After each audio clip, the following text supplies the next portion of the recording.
The topic is the crisis at the Salvation Army, and we're talking to the area commander, Major RRaymer, and the market and research developer, Mr. Mike Survey.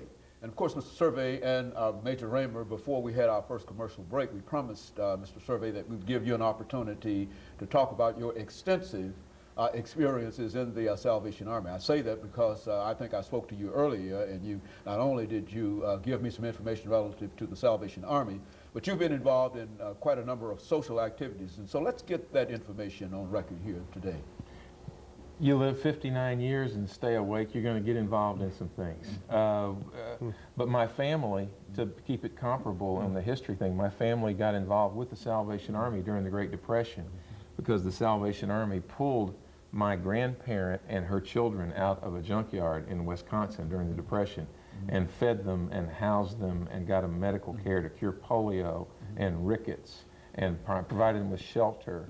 And my grandfather got out of jail finally because he was not a good man, but he became a good man through grace. And he committed his life and his family's lives to the Salvation Army, and it started there. And I was born in the Salvation Army. I've done many other things in nonprofit, Buddies of Nashville being one of my all-time favorites for about 15 years here in town, and halfway house work, the Child Protective Services, Board of Parks, numerous things like that, all of which were preparatory for today. And this moment, and whatever God's going to put in front of us. You know, Major RRaymer, I think one of the things that sort of comes through dealing with this is that there's a very, very close family connection and family tie in the Salvation Army. Is that general, or is that just peculiar between the two of you having that kind of family relationship in the Army? Do you find that throughout? Oh, that is throughout. The very nature of the organization, and because it is a faith-based organization, it just perpetuates itself.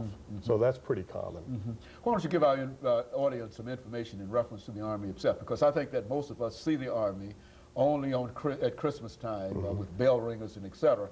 And we certainly know that it's more than that. Let's talk about the short historical sketch, if you will, dealing with the Salvation Army. Well, of course, the Salvation Army, as I've already mentioned, is a faith-based organization, but I don't believe that terminology was around back when William Booth, our founder, actually started the Salvation Army by the direction of God, and that would have been in 1865. In fact, back at the end of our Civil War here in the United States. And the Salvation Army has grown from that, of course, worldwide. Its main mission is to preach and show the gospel of Jesus Christ. In other words, to win souls to the kingdom of heaven through Jesus Christ. Now we do that both in word and action. The Salvation Army's motto from the very beginning takes its heartbeat from William Booth, who said, soup, soap, and salvation. You got to clean them up and feed them first before you can talk to anybody about the love of Christ.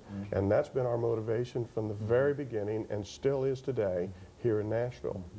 Mr. Survey, you mentioned earlier a number of programs that you're involved in, and I'd like to sort of follow up on this idea of the crisis, because from a newspaper article that we read, you are having some real serious problems in terms of your financial resources and cutback and et cetera. Why don't you give our audience some idea in reference to the challenges that you're now facing, and perhaps they can recognize what you need and perhaps they might be able to help you. Thank you. The Salvation Army is purposefully positioned at the bottom of the socioeconomic ladder.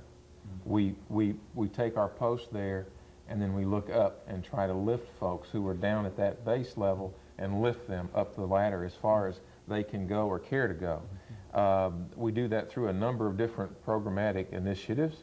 One that is the more complex, I'll describe quickly and first, so as not to confuse. Beginning about 6 years ago, the Salvation Army, with the help of a lot of volunteer leaders and a community, formed the Red Shield Family Initiative on Stockwell Street in Northeast Nashville, adjacent to Sam Levy Homes. And instead of the Salvation Army pretending that it can continue to lift that neighborhood by itself, it reached out to a number of other nonprofit providers, public and private folks. And the short version of this is that it's now a mall of nonprofit service providers, including Metro Social Services, Child Care with Junior League, and Boys and Girls Club, a large Boys and Girls Club, and we got mental health through Centerstone, and YWCA's got numerous programs, and it goes on. Department of Human Services is there, all on one square block campus. United Neighborhood Health Services, full service health clinic, emergency services center, lots of things. Second Harvest food boxes are available on our campus. So it's quite a model of collaboration and economy, by the way, because the Salvation Army could not afford any way, I promise you as the development director, it could not afford to do that service for that community. Now beyond that, we have the more traditional services. We have another child care center down the street, and it originated in offering service somewhat exclusively to homeless families. There are one or two others in town that have joined us in that now, and that's wonderful. We have a men's lodge, emergency shelter for men who may just be coming through town or may have gotten laid off or something and don't have any place to stay. And then we have transitional shelters for both single women and intact families, which could be a mother and a father and children. And that's partly funded by Housing and Urban Development grant and also the Salvation Army and United Way is of assistance to us also. We also have outposts. You might think of them as outposts around the community because that service I just described is on Dickerson Road. It's based right there. And the Hispanic ministry of the Salvation Army is in West Nashville on Park Avenue. The Laotian ministry is out Nolensville Road on Paragon Mills. We have another ministry on Neely's Bend in the Madison area serving that general neighborhood.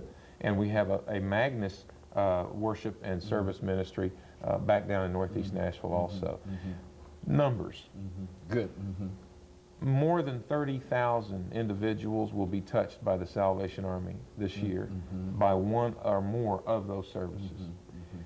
The one that we're known best for, to get back where you introduced us, is Angel Tree Program and the kettles, of course, and all that. Hopefully people see that as one big effort, and it is. It's a huge effort.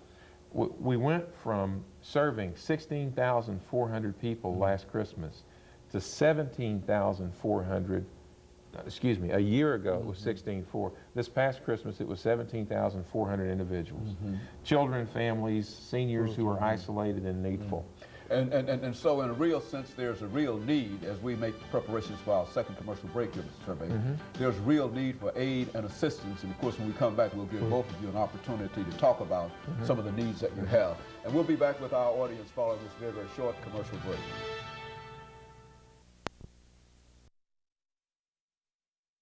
We're talking to Major RRaymer